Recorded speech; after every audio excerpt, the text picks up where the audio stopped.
First Contact and Misconceptions. The crystalline spires of the Ketheri warship cast prismatic shadows across the diplomatic chamber as Commander Sarah Chen stood her ground. At barely 5'6", she might have seemed diminutive compared to the towering Ketheri warriors, but 20 years of crisis negotiation had taught her that true presence had nothing to do with physical size. The Ketheri Supreme Commander, Nynaera, circled her with calculated steps, iridescent scales shifting colors with each movement. Unlike the brutish warriors from humanity's imagination, the Ketheri were elegant, almost ethereal in appearance. Their crystalline-based biology had evolved on a world of eternal twilight, giving them both tremendous physical resilience and a deadly grace that had helped them dominate their sector of space. Your species sends a diminutive female to negotiate with the Ketheri Dominion. Nynaera's voice rang like wind chimes in a storm. We expected your military leadership, your strongest warriors. Sarah maintained her diplomatic smile. I am our leadership, Supreme Commander. Humanity has long since moved past measuring capability by physical metrics alone. The assembled Ketheri warriors chittered among themselves, their crystalline forms refracting the chamber's light in patterns of apparent amusement. They stood in formations that reminded Sarah of crystal lattices, their hierarchy as rigid as their biology. We have studied your world extensively, Nynaera continued, her faceplates shifting to display what Sarah recognized as condescension. Your gravity is weak, your atmosphere soft. Your bodies are fragile, filled with water instead of proper crystalline matrices. How has such a species survived? Sarah had been briefed about the Ketheri's infamous pride, their belief in the superiority of their crystalline evolution. They had conquered dozens of worlds, incorporating useful species into their dominion while dismissing others as unworthy. Earth's first contact with them 3 months ago had been tense, a Ketheri scout ship discovering human colonies on what they considered their frontier. Perhaps, Sarah suggested, you might allow us to demonstrate human capability in ways your studies haven't revealed. Nynaera's color patterns shifted to deep violet, interest, according to the xenobiologist's briefings. You propose a demonstration. I propose an exchange. Your warriors clearly value strength and combat prowess.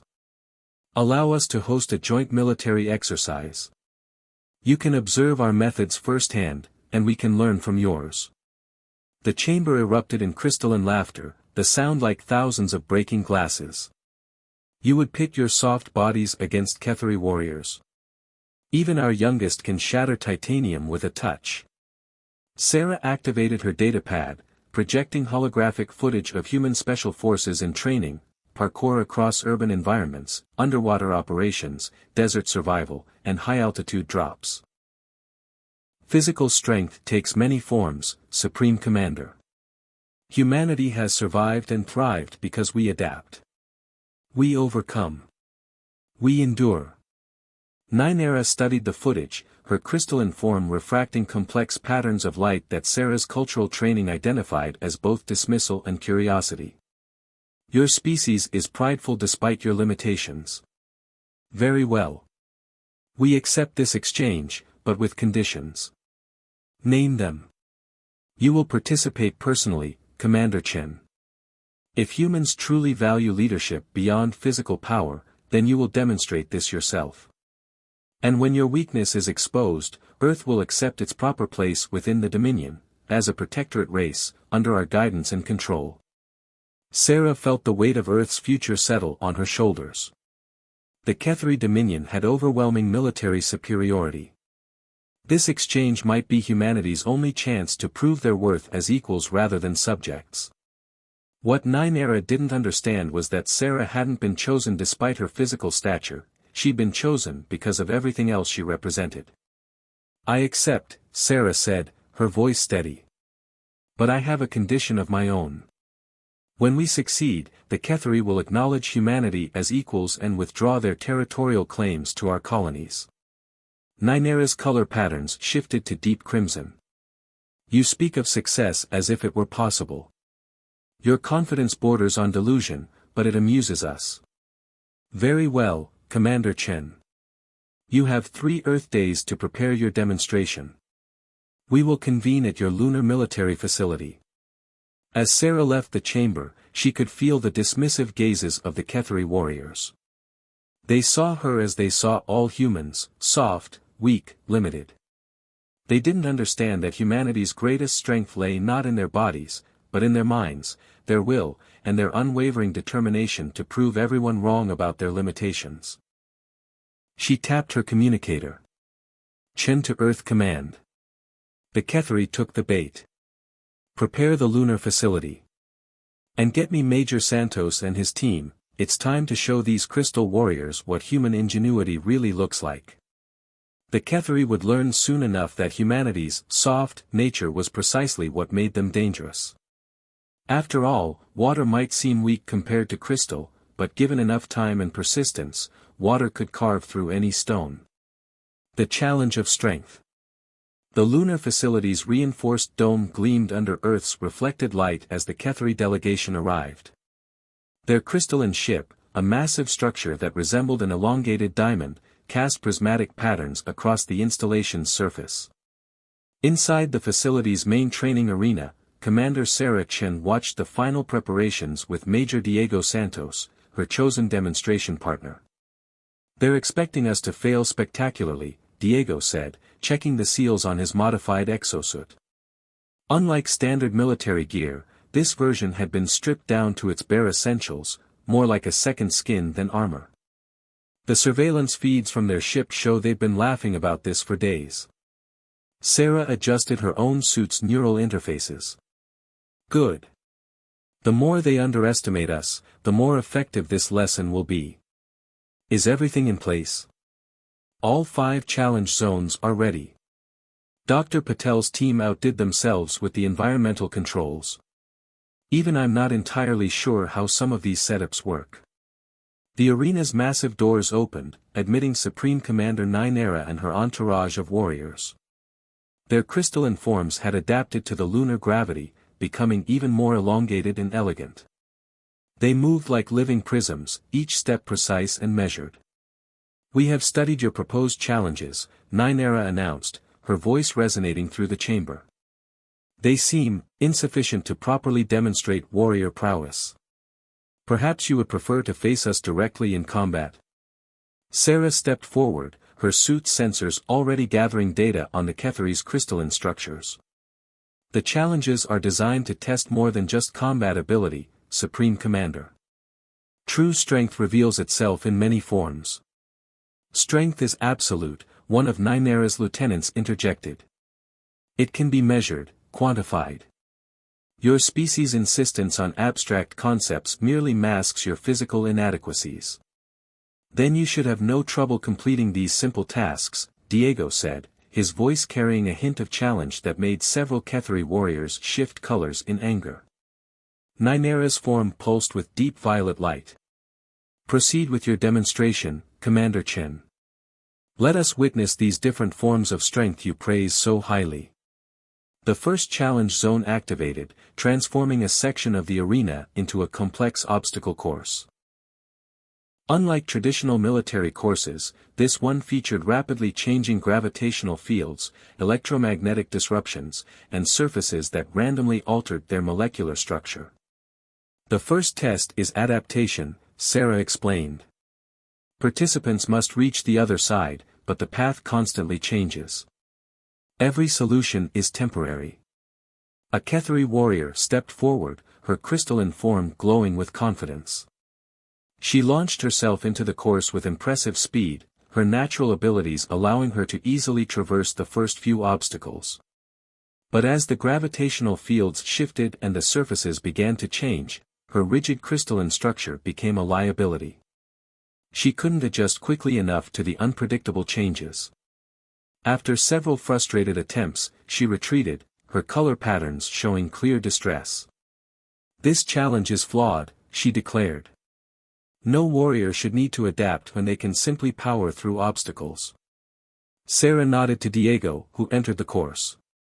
His modified exosuit allowed him to feel the environmental changes directly, and he moved like water flowing around rocks.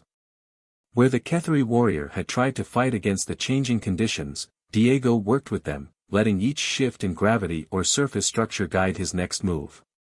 He reached the other side in less than 2 minutes. Impressive, Ninera admitted reluctantly, but hardly a demonstration of true strength. Anyone can learn to dance through obstacles. Then perhaps the second challenge will be more to your liking, Sarah said, activating the next zone. This area appeared completely empty, just a flat expanse of lunar concrete. Cross this space and retrieve the target object. The same Ketheri warrior stepped forward again, determined to redeem herself. She strode confidently into the empty space, and immediately collapsed to her knees. Her crystalline form began to vibrate violently. What treachery is this? Ninera demanded, her color patterns flashing danger signals. No treachery, Sarah explained calmly. Just resonance fields. They're completely harmless to human biology, but I imagine they're quite uncomfortable for crystalline structures. Sometimes the greatest strength is knowing when to wait, observe, and find another way. Diego demonstrated again, this time using a combination of their modified suit's technology and carefully plotted movements to navigate through the resonance fields. The Ketheri watched in growing unease as he retrieved the target object without showing any signs of distress. You design challenges that specifically disadvantage our superior forms, one of Ninera's warriors accused. Just as your natural environments would specifically disadvantage us, Sarah countered. True strength isn't about dominating in ideal conditions, it's about succeeding despite disadvantages. Humanity hasn't survived and thrived because we're the strongest, fastest, or most durable. We've succeeded because we never stop finding new ways to overcome our limitations. As if to emphasize her point, the remaining challenge zones activated simultaneously, creating a complex array of environmental hazards, psychological challenges, and problems that required both physical and mental adaptation to solve. Your species defies logic, Ninera said, watching as Sarah and Diego began moving through the challenges in perfect synchronization. You are physically inferior in every measurable way, yet you create conditions where that inferiority becomes irrelevant. That, Supreme Commander, Sarah replied, her voice steady despite the exertion, is humanity's true strength. We don't accept limitations, we transcend them. The demonstration was far from over, but already the Ketheri warriors' dismissive attitudes had given way to something new, uncertainty. They had expected to witness human weakness. Instead, they were beginning to understand why water, for all its softness, could carve canyons through solid rock. The real question was whether this understanding would lead to respect, or fear. Understanding through combat. A shrill alarm cut through the lunar facility's atmosphere, interrupting the challenges. Red emergency lights pulsed across the arena as Lieutenant Kim's voice crackled over the comm system. Commander Chen, we have multiple unidentified vessels approaching at high velocity. They're not responding to hails. Sarah watched Ninera's crystalline form shift through patterns she hadn't seen before, concern, perhaps, or recognition. The Supreme Commander's lieutenants clustered around her, their formations tight and defensive. The Vex, Ninera said, her chiming voice carrying an edge of steel. Crystal Eaters. They follow Ketheri ships, waiting for opportunities to strike. We did not expect them to be bold enough to enter this system. The facility shuddered as the first impacts struck its outer shields. Through the reinforced dome, Sarah could see dark shapes descending, ships that looked like jagged obsidian shards, their surfaces absorbing light rather than reflecting it. They're attempting to breach the dome, Diego reported, his modified exosuit sensors streaming data across its neural interface. Multiple points of contact. These aren't normal impacts, they're using some kind of molecular disassembler. Ninera's color patterns shifted to deep crimson. They break down crystalline structures, consuming them for energy. Your facility's barriers will not hold against their feeding frenzy. Then we'll have to hold them off together, Sarah said, already formulating plans. Supreme Commander, your warriors understand their tactics and biology. We have the home field advantage and technology specifically designed to operate in challenging conditions. If we combine our knowledge. Another impact rocked the facility. Cracks began appearing in the dome's outer layer, spreading like spider webs across its surface. You would trust us to defend your facility? Ninera asked, her tone somewhere between suspicious and curious. After we came here to prove your inferiority? This isn't about trust or proving points anymore, Sarah replied, activating her suit's combat protocols. This is about survival. Diego, get me a link to Earth Command. Supreme Commander, I need everything you know about the Vex combat patterns. The next few minutes were a flurry of activity. Ketheri warriors moved with liquid grace, forming defensive formations that took advantage of their crystalline body's natural resonance.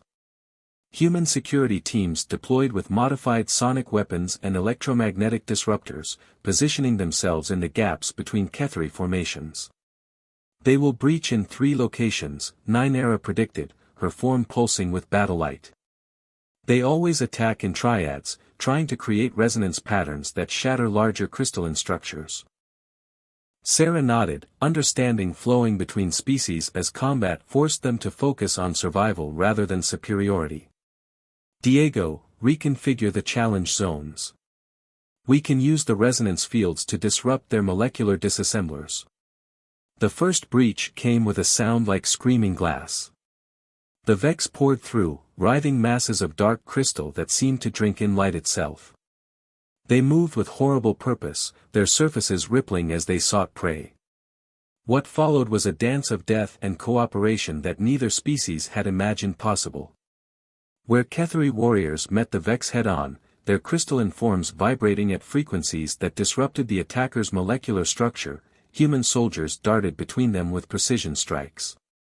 The modified exosuits allowed them to move through resonance fields that would have shattered both Vex and Ketheri, creating safe zones and killing grounds. Sarah found herself fighting alongside Ninera, their different forms of combat complementing each other perfectly. The Supreme Commander's powerful crystalline form created barriers and launched devastating attacks, while Sarah used her suit's agility and sensors to identify weak points and coordinate strikes. Your adaptation is remarkable, Ninera observed between attacks, her voice carrying new respect. We fight as one unit, despite never training together. Humans have a long history of turning disadvantages into strengths, Sarah replied, rolling under a Vex tendril and deploying a sonic pulse that shattered its feeding appendages. We had to learn to work with allies of all kinds to survive. The battle raged for what felt like hours but was probably only minutes. The Vex, facing unexpected resistance and unable to establish their resonance patterns, began to retreat. Their dark ships pulled away from the facility, leaving behind scattered fragments of their broken kin. In the aftermath, human and Ketheri warriors stood together, barriers between species temporarily forgotten in the wake of shared combat. Medical teams from both sides moved among the wounded, each learning from the other's biology and treatment methods. Perhaps, Ninera said, approaching Sarah as the cleanup began, we have been measuring strength by too narrow a definition. Sarah watched as Diego helped a wounded Ketheri warrior adjust their crystalline structure using modified resonance fields from their training course. Strength comes in many forms, Supreme Commander. The greatest strength often lies not in dominating others, but in finding ways to work together despite our differences. Indeed. Ninera's color patterns shifted to something entirely new, a warm gold that spoke of respect and possibility. It seems we have much to learn from each other, Commander Chen. Your species' ability to adapt, to find solutions where we see only obstacles, this too is a form of strength we had not considered. As repair crews began work on the dome and joint patrols established a defensive perimeter, Sarah realized that the day's events had accomplished what no planned demonstration could have achieved. In facing a common enemy, both species had been forced to look past their preconceptions and see the true strength that lay in diversity. Supreme Commander, Sarah said, an idea forming, would you be interested in discussing a different kind of arrangement between our species? Not one of dominion and subjugation, but of mutual defense and exchange. Ninera's crystalline form shimmered with thoughtful patterns. "Speak your proposal, Commander Chen. I believe we are finally ready to listen." Alliance forged in crisis. 6 months after the Vex attack, the lunar facility had been transformed. What was once a simple training ground now served as the first joint human-Cathari defense academy. Through the reinforced dome, Earth hung like a blue jewel against the black of space, a constant reminder of what both species fought to protect. Commander Chen stood in the newly constructed crystalline command center, watching as human cadets trained alongside Cathari warriors. The sight still amazed her, humans in their modified exosuits moving in perfect synchronization with their crystalline counterparts, each compensating for the other's weaknesses. "The integration proceeds faster than expected," Ninera observed, her crystalline form now decorated with the symbols of both Earth Command and the Cathari Dominion. "Though I must admit, your Dr. Patel's modifications to our resonance chambers are unsettling."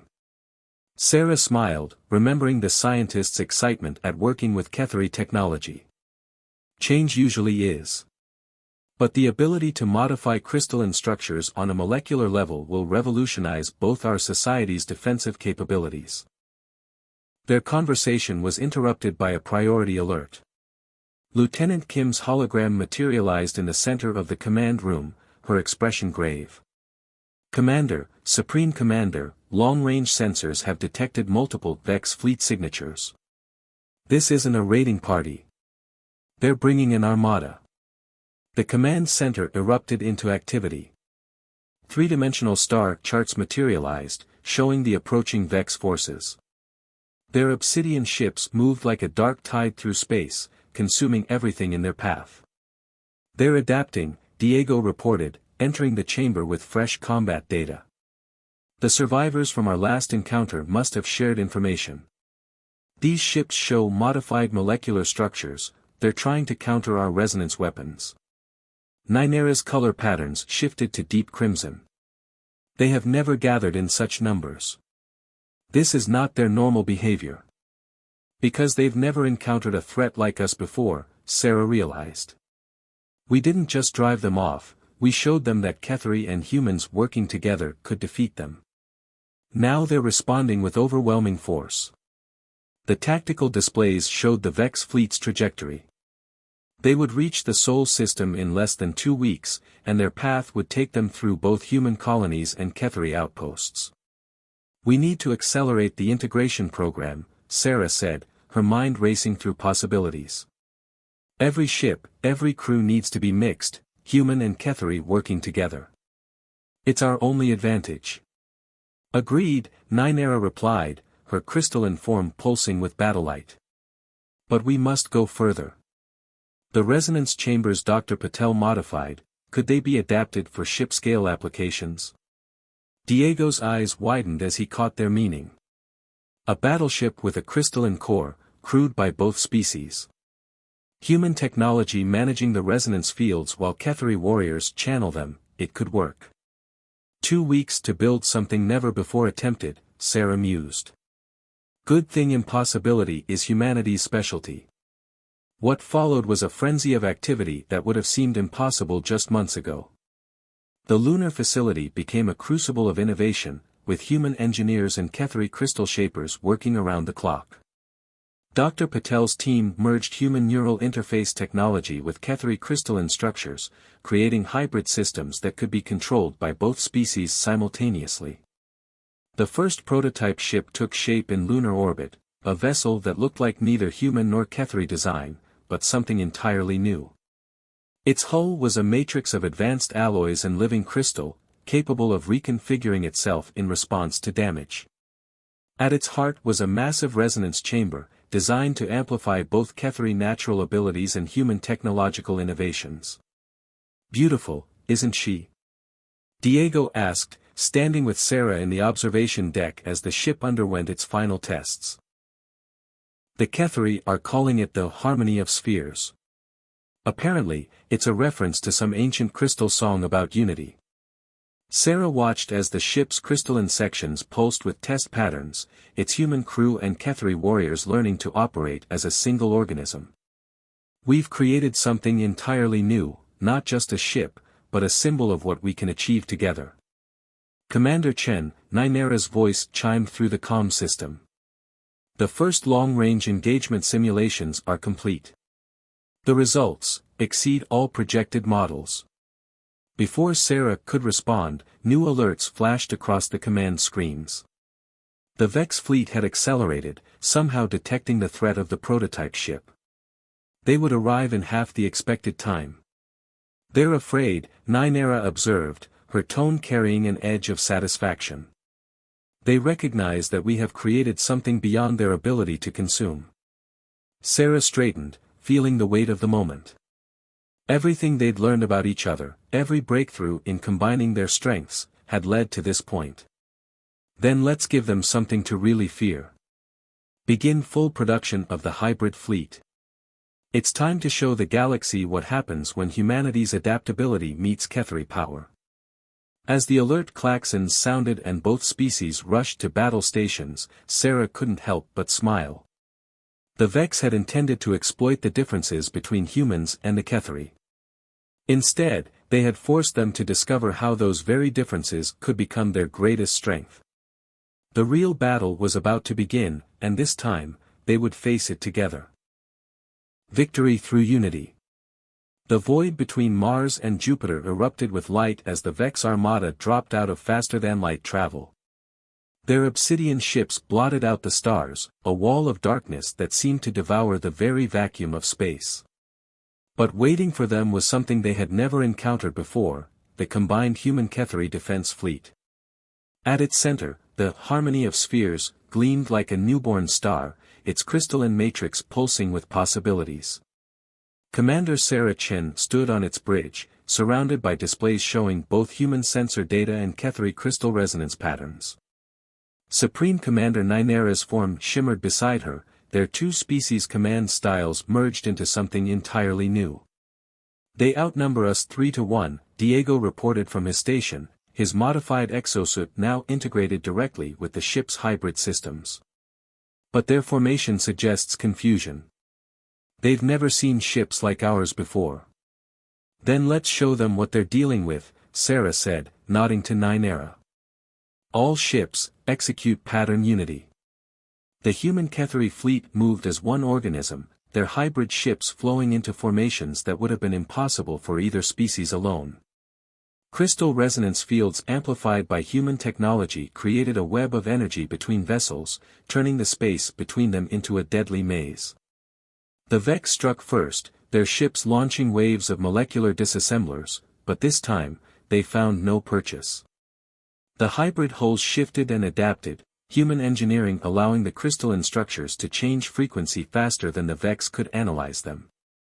"Channel all power to the main resonance chamber," Ninera commanded, her crystalline form synchronized with the ship's core. "Show them true harmony." The harmony of spheres released its primary weapon, not a beam or a missile, but a wave of pure resonance that rippled through space itself. Where it touched Vex ships, their obsidian structures began to vibrate, trying to adapt but finding no pattern to lock onto. Human precision guided Kethri power, creating destructive frequencies that changed too quickly for the enemy to counter. "They're attempting to regroup," one of the Kethri warriors announced, their colors shifting with battlefield data. "Forming into their triad patterns." Sarah smiled. They had anticipated this. "All ships, execute maneuver water crystal." The human Kethri fleet split into smaller groups, each one a perfect blend of both species' strengths. They flowed around the Vex formations like water around rocks, their hybrid ships adapting to each new threat. Where the Vex expected rigid resistance, they found fluid motion.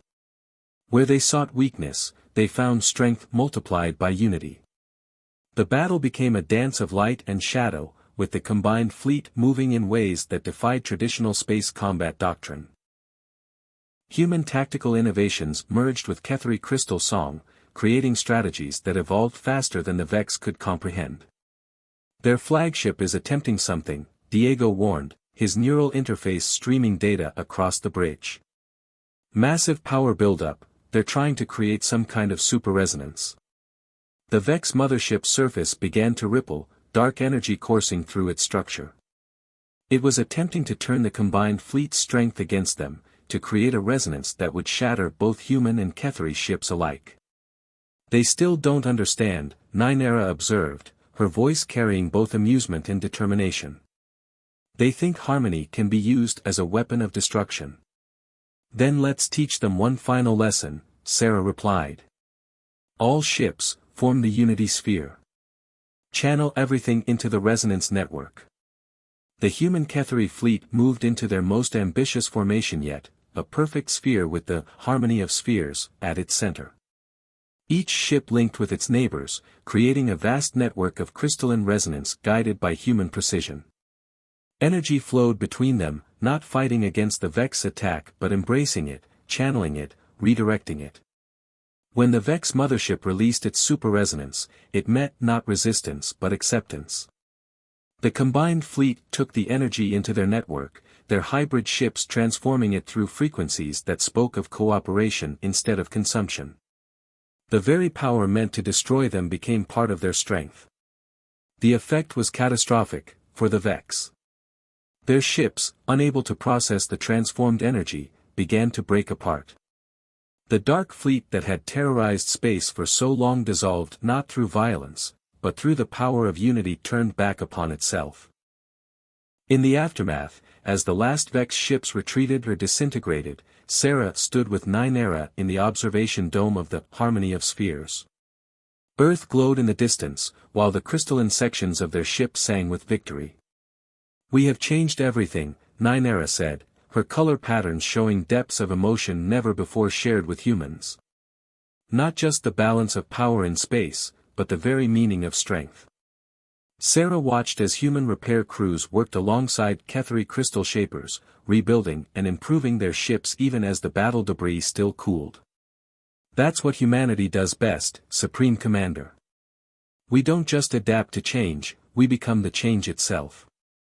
And now, with your people alongside us, there's no limit to what we can achieve.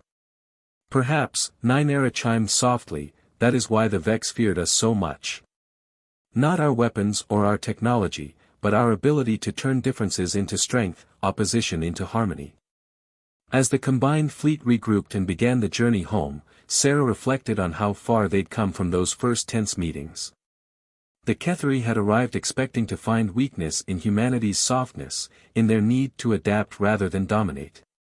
Instead, they had discovered that true strength lay not in rigid power, but in the ability to change, to cooperate, to grow. The stars stretched out before them, filled with new possibilities. Humanity had proven itself not by becoming stronger than the Ketheri, but by showing them a different kind of strength altogether. Together, they had created something entirely new, a power built not on domination, but on harmony.